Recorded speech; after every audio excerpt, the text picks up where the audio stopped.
Berbicara tentang kesehatan mental nih Kak, sebenarnya nih ya, penasaran banget kalau dari ilmu psikologinya tuh seberapa penting sih kesehatan mental tuh untuk pribadinya kita?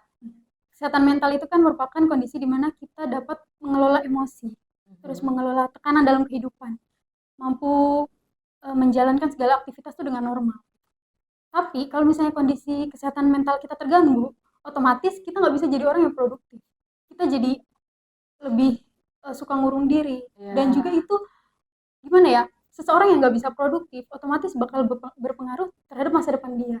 iya, Dan ujung-ujungnya bakal ningkatin pengangguran di negeri ini.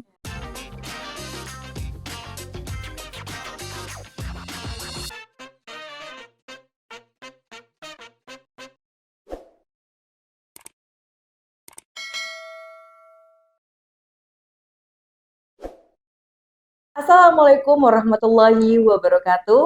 Halo semuanya, welcome to podcast Besti, Be Smart to Be Inspiring bersama saya Cahaya Nuryanti. Dan tentunya pada episode kali ini saya tidak sendiri karena kita sudah kedatangan Duta Kesehatan Mental Indonesia. Ini dia Kak Anggun Putri Ramadhani. Halo Kak. Halo semuanya, Assalamualaikum warahmatullahi wabarakatuh. Waalaikumsalam warahmatullahi wabarakatuh. Gimana nih kabarnya hari ini? Alhamdulillah baik banget ya. Cahaya Kabarnya gimana kabarnya? alhamdulillah baik banget. Yang sehat nih bukan hanya fisik Iya kan? betul Oke. banget.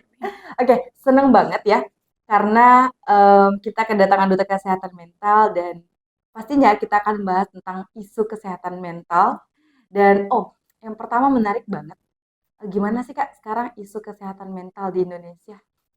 Nah, baik jadi terakhir itu ada riset kesehatan dasar Ritkesda pada tahun 2018 itu mencatat bahwa terdapat 19 juta kasus kesehatan mental di Wow. Indonesia. Itu banyak orang yang kayak gimana sih, kesehatan mentalnya tuh terganggu gitu, rata-rata tuh di atas 15 tahun ke atas kayak gitu. Wow. Berarti dari usia remaja udah ada isu-isu dan rasa-rasa kesehatan mental itu udah keganggu gitu ya. Iya betul. Wah, sebenarnya penyebab dari kesehatan mental yang terganggu tuh apa aja sih, Kak? Banyak banget nih apa faktor-faktor yang menyebabkan kesehatan mental kita tuh jadi terganggu, nggak sehat, kemudian kita jadi gampang stres gitu. Ada faktor-faktor genetik, bisa jadi hormon. Kadang kan kalau misalnya hormon kita lagi nggak bagus ya, itu nggak bisa ngontrol emosi. Jadi lebih Oke. gampang emosi, lebih banyak tersinggung, terus lebih susah untuk menerima kritikan seperti itu. Kemudian faktor-faktor lain juga ditulis di beberapa jurnal dan penelitian bahwasanya kesehatan mental itu mencakup keadaan di mana seseorang itu nggak bisa mengontrol diri dia, nggak bisa berkontribusi, nggak bisa bekerja secara produktif, dan juga dia tuh nggak sadar sama potensi yang dia miliki. Kadang karena rasa tidak percaya diri, Iya, kemudian tekanan dalam kehidupan, kemudian merasa nggak cukup iya juga. betul betul. Padahal uh, I'm enough gitu, kayak aku Ya. ini cukup kok, aku ini punya value yang aku Hmm. miliki dan aku pantas mendapatkan apa yang aku mau. Tapi kadang kita untuk meyakini atau menyadari potensi diri kita itu sulit. Jadi maka dari itu orang-orang tuh kadang bekerja lebih lebih giat, bekerja lebih keras, berpikir lebih keras itu demi menjadi lebih baik di mata orang lain. Padahal nyatanya Iya. kita ngelakuin semuanya itu sebenarnya untuk diri kita sendiri. Nah, mungkin makanya di usia 15-an ke atas itu kan sudah masuk di usia remaja di Iya mana betul. hormonnya udah mulai sensitif ya. Nah, tapi ya Kak, belakangan ini nih, semenjak pandemi COVID tuh, banyak banget tuh isu-isu kesehatan Iya betul. mental. Dan mungkin juga ya, di Indonesia kan masih agak tabu ya kesehatan mental itu tuh. Nah, menurut Kak Anggun tuh gimana sih tentang orang yang masih kayak denial dengan kesehatan mentalnya sendiri? Nah, ini tugas sebagai duta kesehatan Nah, mental. iya. Karena kita tuh kan sama-sama berkontribusi, berkolaborasi bersama banyak ya, ada instansi-instansi, ada ahli-ahli, dan juga kebanyakan kalau aku sih baca-baca jurnal dan juga materi-materi yang diberikan ahli psikologi itu menekankan bahwa pada tahun 2020 awal-awal Aha. pandemi ternyata kesehatan mental masyarakat Indonesia itu terganggu. Ibaratnya kesehatan mentalnya lagi nggak baik gitu. Karena apa? Kita dihadapkan pada karantina, Dibatasi. isolasi Iya. ya, kegiatan kita dibatasi.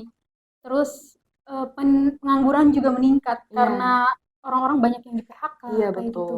Jadi seseorang yang merasa bahwa oh aku ini sebagai tulang punggung keluarga, Mhm. akhirnya aku diberhentikan dari pekerjaan, itu otomatis stres. Iya betul, stres Stres, kerja. stres, bingung juga mau ngelakuin apa karena satu-satunya pekerjaan yang dia punya akhirnya Iya, dirampas oleh hak apa iya, perusahaan. Jadi dia nggak betul. bisa buat nafkahin keluarganya. Kemudian banyak juga eh, seperti kita nggak bisa ketemu teman-teman kayak Iya, gitu. iya. Dan juga ada penelitian yang dilakukan sama Pak Iksan Ridho itu tentang dampak pandemi COVID terhadap kesehatan mental masyarakat Indonesia. Wow. Itu terlihat banget di tulisannya juga dia menulis bahwa memang pandemi COVID-19 itu menyita banyak apa pikiran-pikiran Hmm, baik gitu kayak ibaratnya kita karena udah penuh nggak punya tekanan juga kan. tekanan, kemudian ya itu isolasi, nggak bisa Iya. keluar rumah, nggak bisa dapet Hmm, penghasilan seperti hmm. normal kayak gitu. Karena kayak gimana sih kita kita punya kebutuhan, Hmm. tapi di sisi lain kita nggak bisa bergerak apa-apa Iya gitu betul betul. karena pandemi ini gitu. Cuman untungnya alhamdulillah pandeminya udah Iya menurun dan insya Allah nggak ada lagi gitu. Nah, amin. berbicara tentang kesehatan mental nih Kak, sebenarnya nih ya, penasaran banget kalau dari ilmu psikologinya tuh seberapa penting sih kesehatan mental tuh untuk pribadinya kita? Kalau misalnya dari ilmu psikologi kan dari artinya aja nih misalnya, aku kasih tahu dulu ya. Iya. Kesehatan mental itu kan merupakan kondisi di mana kita dapat mengelola emosi, terus Mhm. mengelola tekanan dalam kehidupan, mampu menjalankan segala aktivitas itu dengan normal. Tapi kalau misalnya kondisi kesehatan mental kita terganggu, otomatis kita nggak bisa jadi orang yang produktif. Kita jadi lebih suka ngurung diri. Dan juga Iya. itu gimana ya? Seseorang yang nggak bisa produktif, otomatis bakal berpengaruh terhadap masa depan dia. Iya. Dan ujung-ujungnya bakal ningkatin pengangguran di negeri ini. Maka dari itu, kenapa kalau dibilang kesehatan mental ini sangat perlu dijaga ya, memang banyak banget gitu faktor yang kasus-kasus bunuh diri seperti itu. Nah, iya, iya. Oke, kalau bicara tentang kesehatan mental lagi nih, itu kan penting banget ya Ya, Kak. Bukan yang sehat tuh bukan hanya tubuh kita secara betul betul. fisik, tapi juga mentalnya kita karena itu yang mengendalikan emosi kita gitu-gitu kan. Nah, kalau bentuk dari kesehatan mental tuh apa-apa aja sih gitu. Supaya kayak kita tuh nggak apa ya, self diagnosa untuk diri kita sendiri gitu. Ciri-ciri atau bagaimana ini? Ya bentuknya kayak apakah orang-orang yang punya trust issue gitu-gitu tuh termasuk tuh mental health-nya tuh gimana-gimana tuh? Oh ya. Jadi kan kalau dari ciri-ciri kesehatan mental yang terganggu itu dia tuh lebih sulit untuk berkonsentrasi. Namun Mhm. kalau misalnya kita ngomongnya sulit konsentrasi berarti mentalnya lagi terganggu nih Kak gitu. Ya nggak bisa dikatakan kayak gitu juga karena eh, ada beberapa faktor yang kita benar-benar harus bicara sama ahlinya gitu. Kita harus konsultasi kayak gitu. Tapi bisa dikenali ciri-cirinya. Kalau misalnya ngerasa di depan umum ya, misalnya Mhm. berdiri di depan umum, terlalu gemetar, panas Mmm, dingin, terlalu ketakutan, seperti orang yang lagi disorot, semua iya, orang menyorot heeh. matanya ke kita gitu. Itu bisa dipertanyakan gitu, ada apa sih sama kondisi kesehatan mental kita? Ada apa sebenarnya yang kita rasain sampai kita tuh kadang takut berlebihan padahal orang lain tuh ternyata ngelihat kita tuh biasa aja gitu. Tapi kadang rasa ketakutan itu yang bikin diri kita tuh jadi nggak percaya diri kayak gitu. Karena kadang pikiran kita tuh apa yang di dalamnya itu tidak selalu valid, iya kan? Betul betul. Kadang kita mikir gimana ya kalau orang ketawa ketika kita Iya. bicara, padahal kan belum tentu juga. Dan kalau misalnya memang benar ya emang kenapa gitu kan. Nah, Kak sebagai duta kesehatan mental, sebenarnya apa sih Kak yang buat Kak tuh tergerak untuk menjadi bagian dari ini? Berangkat dari apa keresahannya? Pertama, sudah pasti dari keresahan diri sendiri ya. Ya, Karena ada beberapa hal yang menyebabkan saya benar-benar merasa bahwa saat seleksi duta ini dibuka itu kayak ngerasa, loh, kayak aku jadi duta kesehatan mental, otomatis aku nggak bakal asal ngomong lagi nih. Kalau misalnya ada orang yang cerita tentang kesehatan mentalnya, kemudian minta pendapat dan otomatis untuk diriku sendiri sih kayak aku butuh nih tentang ini, aku butuh tentang bagaimana cara kita mengetahui kesehatan mental kita sedang baik atau cara kita menanggulangi emosi itu. Jadi otomatis dari diri sendiri. Udah Berangkat pasti dari ya, diri berangkat sendiri. dari diri sendiri, dari pengalaman, dari teman-teman, cerita teman-teman juga jadi tergerak gitu hatinya kalau misalnya aku harus jadi duta kesehatan mental. Nah, indikasi ketika kesehatan mental kita terganggu itu kan banyak banget ya Kak.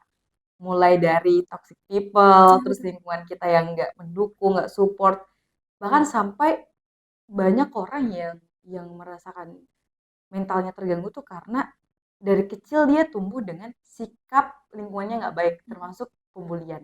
Ya. Ini menarik banget nih. Kalau Kak Gun sendiri, secara experience-nya ada nggak terkait dengan itu? Jadi kalau bicara soal bully itu kan berasal dari bahasa bull, menyeruduk, memaksa, kemudian menyakiti. Banyak sikap bullying, ada bullying verbal, bullying ada bullying sosial media yang Iya, baru-baru ini ya, kalau head bisa jadi comment. ya, head comment itu Iya. benar-benar bullying tuh nggak kenal tempat di mana dan siapa yang akan ngelakuin hal itu. Dan siapa korbannya? Dan Iya. siapa korbannya. Kita nggak pernah tahu gitu apa yang orang lain pikirkan tentang kita.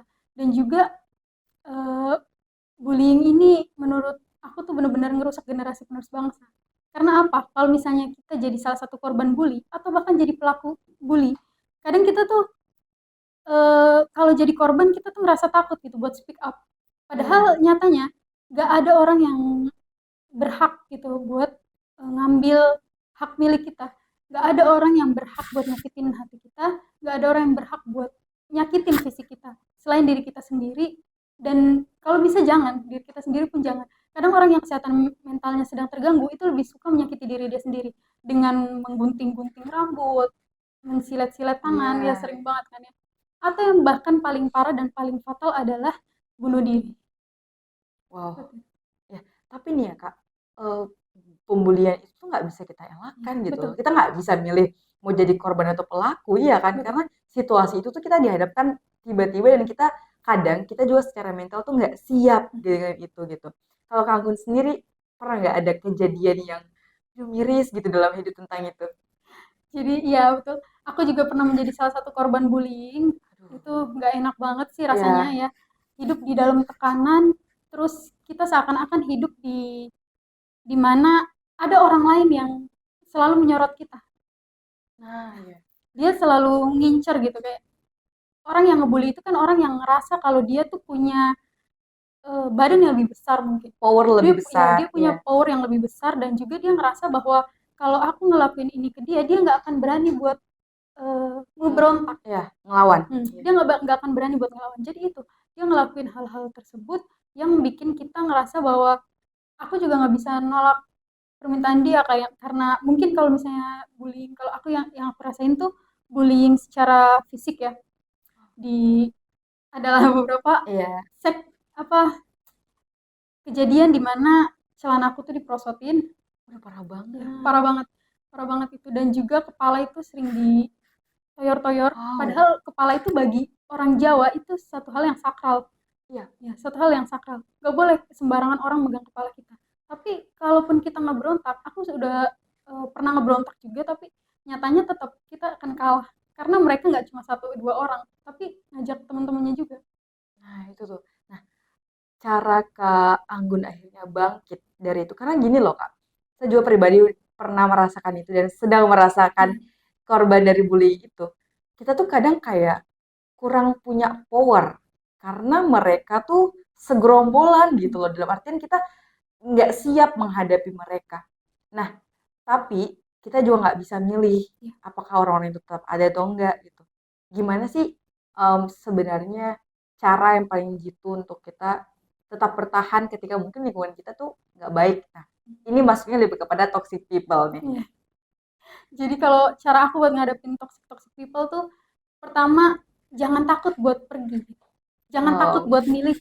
Oh berarti aku nih nggak bisa buat terus-terusan temenan sama kamu. Aku nggak bisa berada di lingkungan toksik gitu. Kalau misalnya aku berada di lingkungan ini secara terus-menerus, otomatis aku nggak bisa berkembang. Jadi semua pilihannya tuh ada di diri kita. Kalau misalnya kita ngerasa bahwa aku harus pergi dari sini gitu, aku harus berkembang di tempat lain. Pergi aja nggak apa-apa. Nggak usah pikirkan apa yang akan mereka katakan, nggak usah pikirkan gitu apa yang akan mereka lakukan gitu. kalaupun mereka nggak suka, karena kita kan nggak bisa ngontrol orang lain suka atau enggak sama kita, apa yang kita lakukan ini di mata mereka tuh seperti apa gitu. Iya, iya, betul. Jadi kalau aku sendiri lebih ke mulai menerima sih, karena apa yang udah terjadi, aku nggak bisa juga buat marah-marah sekarang, karena itu udah masa lalu menjadi seorang korban bullying. Jadi buat teman-teman yang masih ngerasa jadi korban bullying atau bahkan menjadi pelaku bullying, please kalau misalnya jadi korban, speak up your mind. Jangan takut untuk berkata tidak, jangan takut untuk berkata jangan sentuh aku, jangan sakiti aku. Dan juga untuk menjadi seorang yang menjadi pelaku, semoga kalian cepat sadar gitu karena gak enak banget jadi seorang korban bullying. Dan juga apa untungnya kalian menjadi seorang pelaku bullying? Nah, oke, ngomong-ngomong soal pelakunya nih Kak. Sebenarnya jujur ya, eh, korban, maksud saya pelaku. Pelaku dari bullying itu sebenarnya mereka kan ingin mendikte kita seperti hidup yang mereka mau Iya kan. betul. Nah, jadi dan semua orang berpeluang untuk menjadi pelaku dan korban gitu. Gimana sih sebenarnya menarik tadi ketika Kang Gun bilang kita harus belajar untuk menerima diri kita sendiri. Cuman penerimaan dalam hidup ini kan nggak Iya sebentar, betul. ya butuh perjalanan yang panjang banget. Tapi pertama harus dimulai dari apa Kak? Kalau untuk menerima diri kita sendiri tentunya kita harus yakin sama value yang kita miliki. Oke. Kalaupun hari ini, detik ini, aku belum tahu nih apa sih sebenarnya yang bisa aku banggakan dari hidupku. Asah, Iya. cari. Bisa dari manapun, kalian bisa mulai dari sosial media mungkin, mengembangkan hobi. Dan juga di situ bakalan tumbuh kok, bakalan tumbuh rasa kalau misalnya aku nih ternyata bisa loh jadi orang-orang yang sukses di masa depan. Aku tuh bisa mulai dari membuat mungkin kayak Cahaya nih menjadi seorang content creator, terus punya bakat atau skill yang bisa diasah dan juga bisa menghasilkan di masa depan. Mulailah Kak, mulailah dari sekarang gitu. Kalau nggak sekarang kapan lagi? Nah, berarti penting banget untuk kita punya growth mindset. Iya, betul. Ya karena kita hari ini belum tentu jadi kita besok Iya, ya kan. Dan karena kita ini sedang belajar. Kita ini dalam proses bertumbuh. Jadi kalau misalnya hari ini salah, hari ini belum jadi apa-apa. Kalau kita berusaha, mungkin bisa jadi apa-apa besok. iya, Nah, em, isu kesehatan mental ini emang agak kompleks banget ya Kak ya. Dan menarik banget karena ternyata em, kita mendapatkan perlakuan nggak baik atau mendapatkan kesehatan mental yang terganggu itu bukan hanya dari orang-orang yang benci sama kita. iya betul. Kadang itu datang dari orang-orang yang kita cintai. Iya, Nah, betul. ini kayaknya ini seru nih kalau kita bahas tentang toxic relationship. Nah, kalau kangen sendiri gimana nanggepin itu? Ini aku sering banget ya ngadepin toxic relationship Waduh, karena banyak banget yang curhat teman-teman juga bahkan aku sendiri pun pernah merasakan menjadi korban dalam hubungan yang toksik. Kalau misalnya seorang laki-laki itu berniat untuk menjaga kita, menjaga, melindungi dan menyayangi setulus hati, itu nggak mungkin dia menekan kita untuk jadi apa yang dia mau. Kalau misalnya kadang sikap-sikap manipulatif itu yang cikal bakal hubungan-hubungan yang toksik. Mulai dari nggak percaya sama pasang pasangan, iya. nggak percaya sama pasangan, terus mulai mengekang, memaksa bahkan mengambil hak milik kita. Walaupun memang pacaran itu kan salah, namun kita nggak bisa juga buat eh, suruh orang untuk berhenti, jangan pacaran gitu, karena nanti kamu ngerasain loh hubungan toksik tuh nggak enak gitu. Kita nggak bisa, tapi bisa kita cegah. Dan juga balik ke yang tadi aku bilang bahwa jangan takut untuk pergi, jangan takut untuk Let go. iya, Iya. jangan takut kehilangan sosok orang yang toksik. Padahal orang yang toksik itu ngerugiin kita loh. Kadang orang yang manipulatif itu kan dia merasa bahwa diri dia itu benar. Dia bakal bikin narasi seakan-akan dia itu nggak pernah salah. Sekalipun dia Hmm. bikin satu kesalahan, pernah dengar nggak kalau misalnya laki-laki sama perempuan berantem, perempuannya yang bujuk-bujuk minta maaf. Padahal laki-lakinya yang selingkuh. Pernah ketemu sama kasus yang kayak gitu. Hmm, kasusnya tuh banyak ya.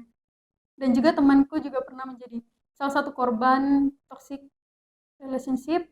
Dia akhirnya bukan mengakhiri hidupnya ya, kayak apa sih, Mengakhiri mengakhiri ya hubungannya. hubungan itu. Dan ternyata dampaknya nggak sampai situ aja, Oh, dia rugi banyak gitu fisiknya. Dia suka coret-coret tangannya pakai pisau, pakai silet.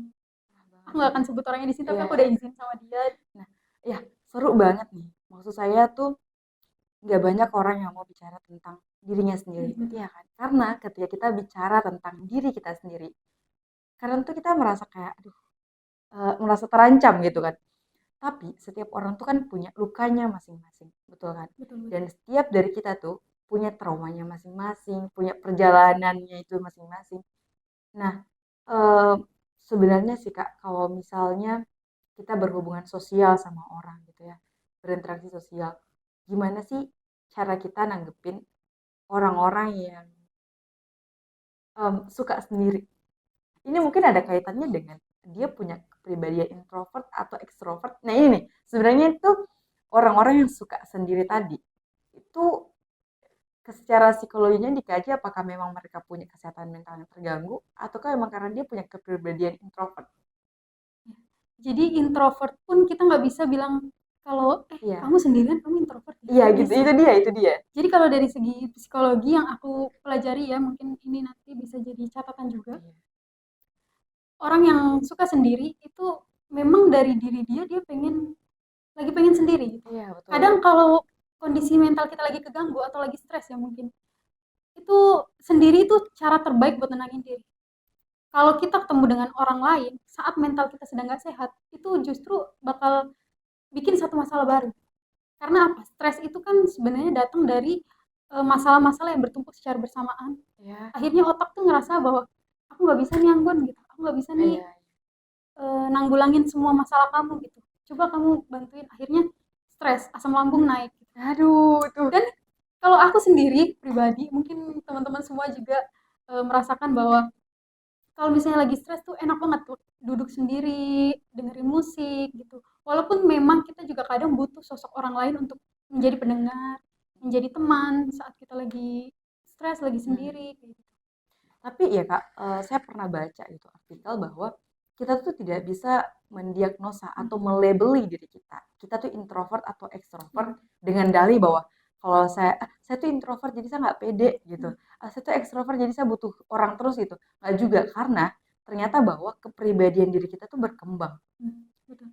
Saya sendiri tuh ngerasa bahwa dulu tuh saya seperti orang yang ekstrovert, suka banget kalau ketemu sama orang. Semakin lambat laun itu beralih ke introvert yang Hmm. kayak ada waktu di mana kita bisa bersosialisasi, tapi yang seperti tadi Kak Anggun bilang, ada satu waktu di mana kita tuh butuh charger diri kita sendiri karena kayak rasanya energi kita habis Hmm. kalau kita ketemu sama orang yang nggak tepat, kayak toxic Betul, people betul. tadi, kata-kata orang yang nggak bisa kita kendalikan. Betul. Nah, tapi nih Kak, dalam sepanjang hidup susah banget untuk kita tuh bisa berdamai akhirnya sama luka-luka yang kita rasakan. Nah, gimana Kanggun sendiri menanggapi tahap di mana kita harus punya kesadaran untuk berdamai itu ketika separah apa kesehatan mental kita? Jadi kalau aku sendiri tuh ngerasa bahwa aku harus punya celah gitu, kayak aku harus punya waktu di mana aku bisa sendiri, bisa berpikir, bisa menenangkan diri dan juga mulai mengembangkan gitu apa yang sebenarnya aku punya sih gitu. Jadi untuk berdamai sama diri sendiri tuh memang susah banget. Ada orang yang butuh Panjang banget bertahun-tahun. perjalanannya. Dan Iya. juga ini pesan buat teman-teman semua, kalau misalnya ada orang yang mungkin bikin status ya, kalau dia lagi stres, dia lagi terpuruk, jangan mengintimidasi. Kemudian jangan pernah bilang bahwa cemen lah, mentalnya lemah, Lebay banget gitu lebay ya. banget kamu gitu. Kalau misalnya kita nggak bisa jadi pendengar yang baik, nggak bisa jadi teman yang baik, itu diam adalah cara kita untuk menghargai mereka yang masih berjuang. Karena nggak semudah itu buat bangkit gitu. Iya, betul banget. Apalagi kita nggak pernah tahu masa lalu apa yang dia jalani, kemudian masalah apa yang pernah dia alami, kita juga nggak pernah tahu. Jadi diam dan menjadi pendengar yang baik itu adalah cara yang terbaik sih untuk bisa Karena menghargai mereka. karena ini ya Kak, penting juga untuk kita bilang it's okay to not be Ya, okay. betul. Kalau Kak Gun ngadepin diri sendiri dengan itu gimana? kadang aku juga kalau lagi ada masalah ya kayak udah nggak apa-apa gitu, nyatanya nggak kenapa, nyatanya hati tuh kayak nggak bisa bilang nggak apa-apa gitu, padahal aku Iya, ini lagi kenapa-napa loh gitu. Maka dari itu sekarang aku menjadi orang yang lebih terbuka, lebih semangat untuk ngasih tahu ke orang lain kalau misalnya, jadi orang lain itu kan seperti tadi yang saya katakan juga, orang-orang toksik itu menyita banyak energi baik di hidup kita. Kadang buat ngobrol sama mereka, pernah nggak sih ngerasain di satu ruang bareng orang yang toksik itu, tanpa mereka bicara pun energi kita tuh iya, kekuras habis. betul banget. Nah, Iya, jadi cara aku tuh buat nanggulangin hal itu ya gimana ya, menghela napas yang panjang sih. merasakan semua perasaan itu. Iya Iya, nggak sih? sampai kadang ngerasa juga kalau kayaknya aku ngelakuin apapun nih salah ya di mata mereka. Tapi kalau misalnya otak kita terus-terusan dipaksa buat berpikir seperti seperti itu, yang ada kita makin terpuruk gitu, makin mereka bakalan makin suka buat buat apa sih, buat bikin kita tuh makin layu, Iya, makin nggak punya semangat. Tapi kalau misalnya kita terus nunjukin bahwa aku bisa bangkit, aku bisa jadi orang yang orang lain bisa banggakan, dan orang lain bisa lihat bahwa aku ini bisa sukses gitu. iya. Karena kita juga sebagai manusia, bahwa kita juga harus belajar hidup ya nggak Iya, sih kan, betul. Gun? Karena ketika kita nggak baik-baik aja, orang yang paling paham diri kita Iya, sendiri. Jadi betul betul. belajar untuk nggak apa-apa untuk banyak hal gitu. Nah, ini mungkin yang terakhir juga. Apa sih yang kalau misalnya Kak Anggun diberikan kesempatan bicara ke depan banyak anak muda, apa sih yang mau disampaikan terkait dengan it's okay to not be okay? Kalau pesan aku buat teman-teman semua, buat anak-anak muda, buat aku, buat Cahaya, dan kita generasi penerus bangsa, nggak apa-apa kok katakan kalau misalnya kita tuh lagi nggak baik-baik aja. Kemudian kata nggak apa-apa itu kan banyak banget artinya. Dan juga yang tahu diri kita, yang tahu kualitas diri kita itu diri kita sendiri. Cuma kita yang bisa mengontrol diri kita. Jangan pernah biarkan orang lain tuh ngambil hak milik kita. Kalau misalnya kamu pernah ngerasa mentalnya lagi kurang sehat atau merasa ciri-ciri yang tadi telah aku sebutkan, please jangan self diagnosis, hubungi atau temui psikiater atau ahli yang kamu percayai, ahli-ahli psikologi, dan juga hindari orang-orang yang menguras energimu. Wah, deep banget ya. Karena aduh, penting banget sih Kak, kita ngerasa bahwa kita tuh bukan robot kan. Kita belajar jadi manusia tuh merasakan semua perasaan itu tuh valid gitu. Bahkan ketika kita merasa nggak baik-baik aja dan kita mau charger diri kita dulu. Senang banget ngobrol sama Kang Gun, Senang tapi ini rasanya udah di akhir waktu. Semoga kita bisa berbincang di lain waktu dan semoga juga banyak akhirnya teman-teman yang bisa belajar untuk let go, jangan jadi people pleaser, ya banget, nggak sih? please. Dan semoga makin banyak teman-teman yang aware bahwa kalau ada teman kita yang lagi ngerasa down, bukan tugas kita mengintimidasi mereka atau ngejudge Betul. mereka, tapi kayak ayo bangkit, bisa, ayo bisa. Gitu. Oke, terima kasih banyak Kang Gun udah mampir di podcast ini dan share banyak banget. Semoga bisa bermanfaat bagi teman-teman lainnya. Amin, amin. Terima kasih banyak. Terima kasih semuanya. Nah, itu dia Sobat Besti di podcast kita kali ini. Dan semoga kamu yang selalu merasa tidak baik aja, nggak apa-apa. It's okay to not be okay. Sampai jumpa di podcast selanjutnya. Saya Cahaya Nuryanti pamit undur diri. Wassalamualaikum warahmatullahi wabarakatuh.